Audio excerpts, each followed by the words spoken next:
Good morning to you all. Graham Russell here with the penultimate briefing of 2017.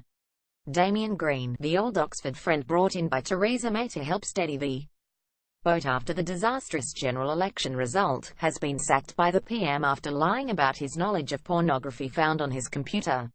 We will bring you the latest developments in our Politics Live blog here. In his resignation letter, the first Secretary of State accepted he should have been clear in my press statements, after an inquiry found his previous vociferous denials were inaccurate and misleading.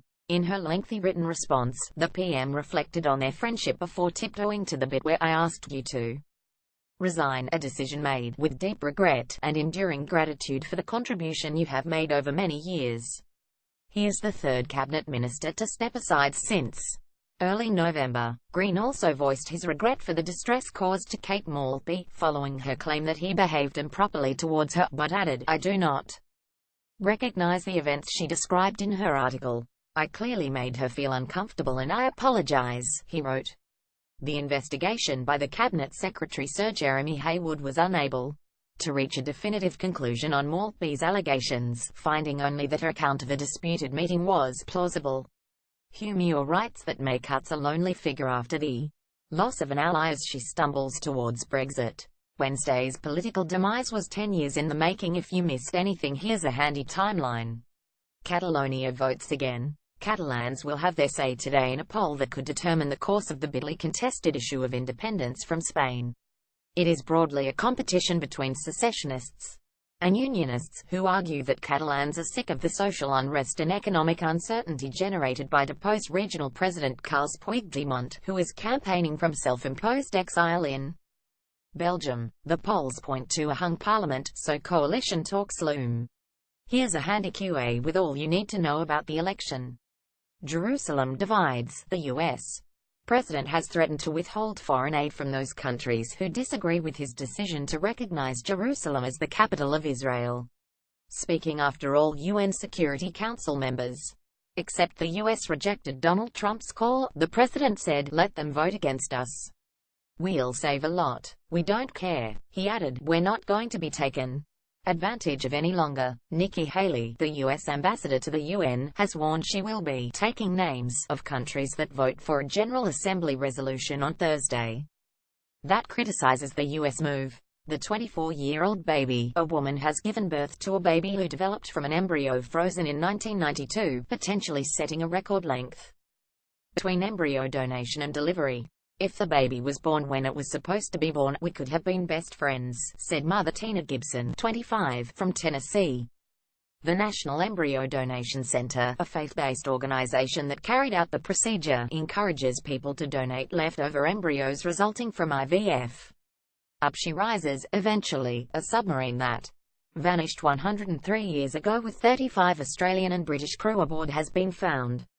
The 800-ton vessel, HMAS AE-1, was discovered 300 meters down off Papua New Guinea, ending the Australian Navy's most enduring puzzle. The submarine had been sent from Sydney to capture what was then German New Guinea in 1914 before disappearing.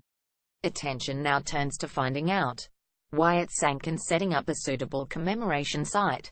The casing of submarine HMAS AE-1. Photograph for gross of $8 billion brain drain. A pair of hedge funds are fighting to prevent a convicted Chinese analyst from being deported, fearing he will take memorized trading algorithms with him. A judge rejected their highly unusual case on Wednesday, but the firms Corbière and Trenchant Limited are expected to appeal. Kay Zhu was convicted in 2015 of stealing confidential intellectual property from his employers and sentenced to 4 years imprisonment, at the end of which the Home Office intends to remove him from the UK. Zhu, nicknamed the billion-dollar brain, was accused of stealing computer code said to be worth more than £30 million. Lunchtime read Hinkley Point and the dreadful deal photograph Bloomberg via Getty Images. The estimated total bill to build Hinkley Point C is £20.3 billion, more than twice that of the London Olympics, making it, eventually, the most expensive power station in the world. The financing package puts the UK in hock for a Generation 2, a Chinese state-run power company and another majority owned by the French government.